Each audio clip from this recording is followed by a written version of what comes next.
Well, probably 3 or 4 times a week I'm getting the same email these days, and those emails are coming from permanent residents of Hong Kong who have been absent or are coming up for being absent from Hong Kong continuously for 3 years because of COVID. And the question always is, can the Immigration Department make an exception for those foreign nationals who secured permanent residency here after 7 years continuous ordinary residence, but for one reason or another find themselves away from Hong Kong during COVID times for this extended period of 3 years? Any chance of them being able to get some sort of waiver or other dispensation because of the challenges that COVID is bringing to everyone's ability to get back to Hong Kong quarantine free. Well, unfortunately, the Director of Immigration doesn't have the power to waive the 3-year rule, essentially. The right of abode is an instrument of the basic law.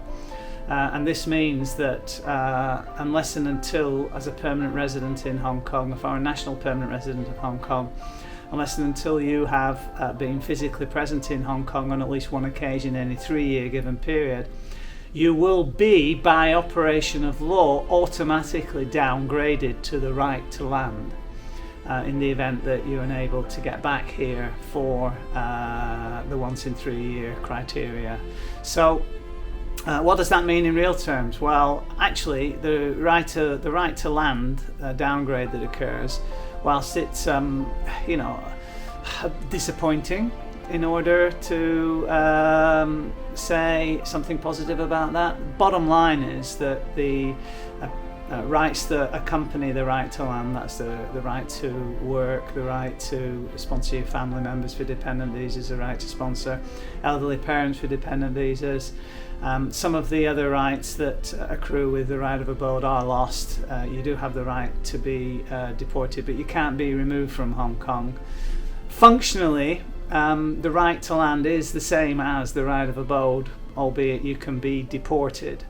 The difference, for the most part, practically falls to whether or not, as a permanent resident holding the right of abode, you can qualify for things like the Scheme 6000 and other free money giveaways that the government occasionally largesse around Hong Kong to permanent residents. It's those types of things. But in a very pure practical sense, if you are downgraded to the right to land, essentially it means you can come back to Hong Kong at any point in the process and pick up your life from wherever you left it off.